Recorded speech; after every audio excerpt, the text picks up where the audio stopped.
Hello বন্ধুরা, welcome to only sports view. তো এই ভিডিওতে আলোচনা করব ইন্ডিয়ান ফুটবল নিয়ে। তো ইন্ডিয়ান ফুটবলে মোহনবাগানকে নিয়ে আপডেট রয়েছে। তো মোহনবাগানের পাশাপাশি ইস্টবেঙ্গলকে নিয়েও আমরা আলোচনা করে নেব।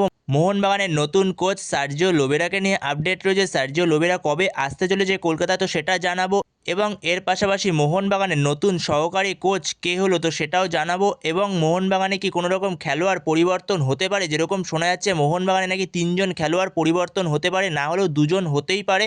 তো সেরকম বিষয় কি রয়েছে, তো সেই বিষয় নিয়েও আলোচনা করব এই ভিডিওতে। তো ভিডিওটি সবাই শেষ পর্যন্ত দেখতে থাকো। আর চ্যানেলে নতুন হয়ে থাকলে চ্যানেলটি সাবস্ক্রাইব করে পাশে থাকা বেল আইকনটি অন করে পাশে দেখো।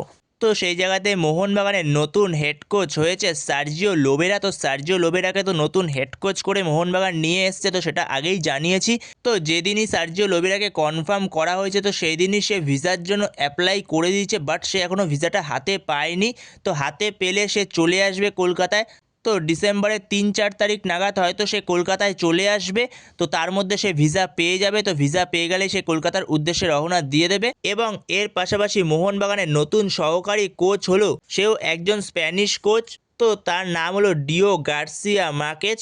তো তাকে মোহনবাগানের নতুন সহকারী কোচ হিসেবে নিয়ে আসলো মোহনবাগানের নতুন হেড কোচ সার্জিও লোবেরা। তো যেরকমটা শোনা যাচ্ছিল, সার্জিও লোবেরা সে নাকি 3জন খেলোয়াড় পরিবর্তনের কথা বলেছে ম্যানেজমেন্টকে। তো সেখানে সেই রকম কোনো আপডেট আপাতত বর্তমান সময়ে নেই যেখানে 3জন খেলোয়াড় পরিবর্তন হতে পারে। যেরকমটা আপডেট বেরিয়ে আসছে যে কোনো রকম খেলোয়াড় এই মরশুমে আপাতত এখনও পর্যন্ত পরিবর্তনের কোনো আপডেট নেই। মানে মোহনবাগানের যেরকম ফুটবলার রয়েছে, যেরকম বিদেশি প্লেয়াররা রয়েছে, এই বিদেশি প্লেয়ার নিয়েই মোহনবাগানের নতুন কোচ সার্জিও লোবেরা সে খেলাবে। তো সার্জিও লোবেরা সে ডিসেম্বরের ফার্স্ট উইকে চলে আসলেই তাদেরকে নিয়েই সার্জিও লোবেরা অনুশীলন করবে। তো সেরকমই আপডেট বেরিয়ে আসছে। তো সেখানে এখন যেরকমটা আপডেট রয়েছে, মোহনবাগান টিমটার মধ্যে আপাতত বর্তমান সময় কোনো রকম প্লেয়ার চেঞ্জ হবে না। যেই প্লেয়ার রয়েছে সেই প্লেয়ার নিয়েই খেলবে। যেখানে হয়তো পরবর্তী সময় একটা প্লেয়ার আসতে পারে জানুয়ারি ট্রান্সফার উইন্ডো খুললে। মানে মোহনবাগানের যেহেতু একটা অ্যাটাকিং মিডফিল্ডার দরকার, অ্যাটাকিং মিডফিল্ডার বা সেন্টার মিডফিল্ডার টাইপের প্লেয়ার দরকার, তো সেরকম টাইপের একটা প্লেয়ার আসতে পারে পরবর্তী সময়। হুগো বুমোসও হতে পারে সেটা, কারণ এখনও পর্যন্ত এই বিষয়ে কোনো আপডেট নেই যে হুগো বুমোসই হবে। তো হুগো বুমোস যেহেতু সার্জিও লোবেরার আন্ডারে খুবই ভালো ফুটবল খেলে এবং এর পাশাপাশি সার্জিও লোবেরার সঙ্গে তার বোঝাপড়াটা খুবই ভালো, তো সেই কারণে সার্জিও লোবেরা হুগো বুমোসকেও পরবর্তী সময় চাইলে নিয়ে আসতে পারে মোহনবাগানে আবারও। তো এরকমই একটা প্লেয়ার আসতে পারে অ্যাটাকিং মিডফিল্ডার বা সেন্টার মিডফিল্ডার টাইপের পরবর্তী সময়। বাট বর্তমান সময় কোনো রকম প্লেয়ার চেঞ্জের কোনো রকম আপডেট নেই মোহনবাগান টিমে। যেগুলোই বেরিয়ে আসছে সমস্তটাই রিউমোর হিসেবে বেরিয়ে আসছে।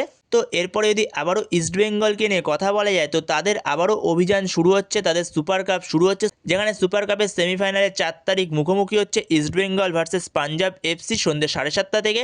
তো সেই ম্যাচের জন্য ইস্টবেঙ্গল পুরোপুরি অনুশীলন করছে এবং তারা গোয়াতে পৌঁছেও গেছে। গোয়াতে গিয়ে তারা একভাবে অনুশীলন করে যাচ্ছে। তো সেখানে ইস্টবেঙ্গল আরও একটা ট্রফির সামনে রয়েছে, তো নিজেদের বেস্ট দিতে হবে ইস্টবেঙ্গলকে। তো সেখানেই ইস্টবেঙ্গল ফুল দমে অনুশীলন করছে গোয়াতে গিয়ে। তো যেখানে ম্যাচটা হবে গোয়ার ফতোরদ্দা স্টেডিয়ামে 4ই ডিসেম্বর সন্ধ্যে 7:30 থেকে।